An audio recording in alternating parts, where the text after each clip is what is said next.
Remember when I said every time Travis fixes his driveway, we get a huge drencher and it washes it back out again? Kid you not.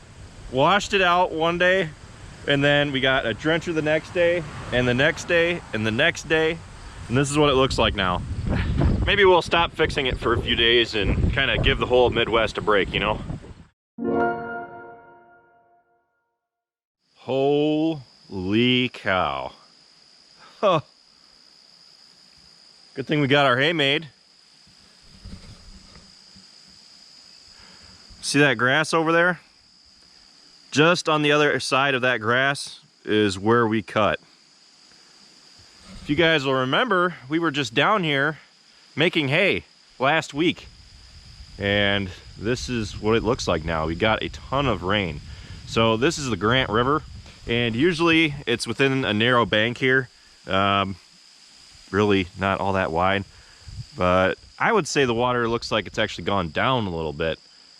But I'm gonna take the drone up and have a look. Now, we were actually planning on making the other half of the bottom, which is down that away, but we've made everything out to here. And if you look across, you can actually see the fence posts over there, just barely sticking out of the water.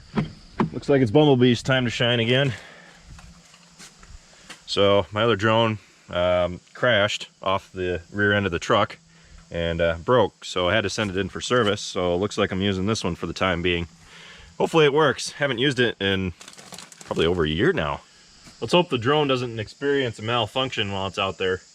I haven't flown it in quite some time, but hopefully she doesn't have any problems, because if she goes down, there's no getting her back. Take off. Good luck.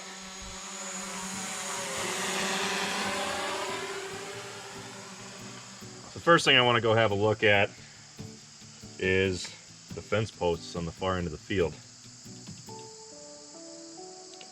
And there we have the fence posts. It looks like there's less than a foot of them sticking out of the water.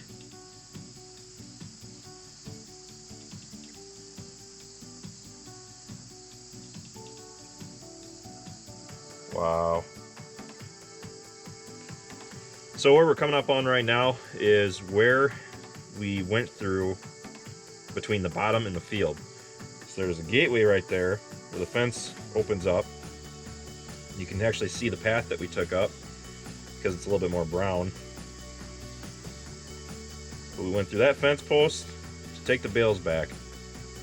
Now there's a pretty good view of looking up above the valley farm down here and into the neighbor's field. Now they didn't have anything planted over there, I noticed.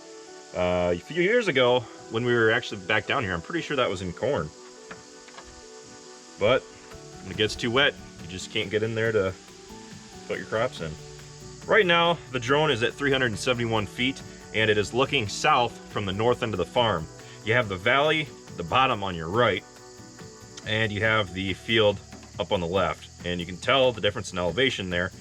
And off in the distance, you can see the Mississippi River as well, which this river dumps right into. It's hard to believe that just last week we were out there making that grass, and I'm actually looking across the bottom over here, and I'm seeing a tree that's actually floating across the field right now.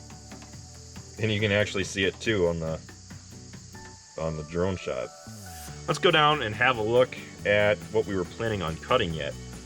The river follows right alongside those trees when it's not flooded. And usually all of this can be cut. If we look down at it, I mean, I can't really see the grass through the mud in most spots. Now we're down looking at what we were planning on cutting yet. So in the drone shot, on the right, you can actually see the bank of where the river should be. And on the left, where you can't see any grass, is normally what we would cut. Where you can actually see the grass sticking out of the water is a place that's never been cut, at least to my knowledge in recent years, because the moisture in the soil is normally too high there, because when the water floods, typically that's where the water recedes back to, and then it sits and it ponds back there. And the Grant River takes a right due south, and normally we were planning on cutting this back here, and you can actually see that you can see grass, but it is still fully flooded. The last time we cut this out, we went all the way back around the corner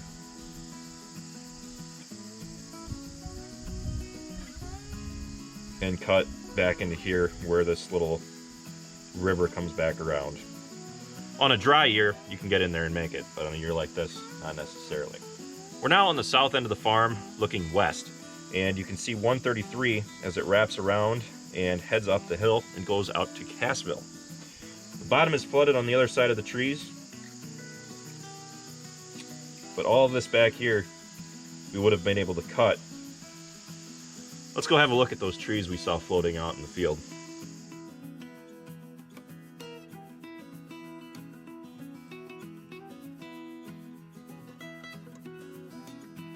You can see the bales that we had stacked along the buildings there. I'd say it's a good thing that Dad and I went and moved those bales in the bottom, don't you?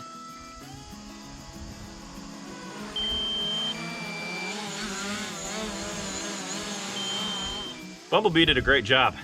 At this point, do I feel like we're going to be able to go out there and make the rest of that hay this year? Probably not. Part of me wishes we had just continued, or Travis cut the rest of the bottom out.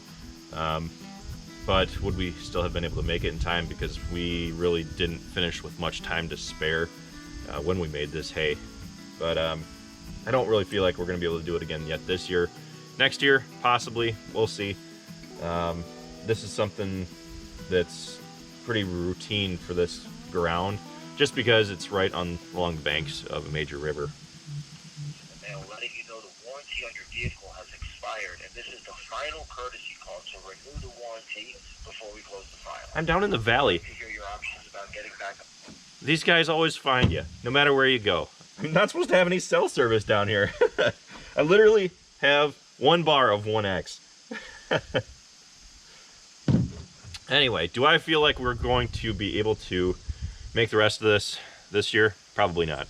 Judging from how high the water is, I don't really feel like it's going to dry up enough by the time that the water goes down and we get into harvesting that we'll want to be making the rest of this. So that leaves the one field of mine yet that we have to cut, and then I'm going to say that we're probably done with making hay for this year. And then the next time we pull the baler out will be to make corn fodder bales. If you guys are interested in any How Farms Work merchandise, be sure to go to our store, howfarmswork.com. There's a link down in the description. Going into fall, How Farms Work sweatshirts are a great thing to have. Right now they're on sale. As we head into the Christmas season, things are going to start ramping up. So I recommend, if you are interested in any How Farms Work merchandise for Christmas, order it as soon as possible, so that way I have a good gauge on what my inventory will be. I ran out last year and I had to put in like 2 or 3 emergency orders. And I hope to curb that this year by having a bigger inventory. And I've updated my shipping system as well, so the shipments are going to head out way faster than they were. So with that, that is pretty much it for this video. I wanted to take you guys along for the tour. I got sent pictures of what it looked like down here, and I wanted to come see for myself. And I wanted to fly the drone down to see what it looks like on the other end of the field.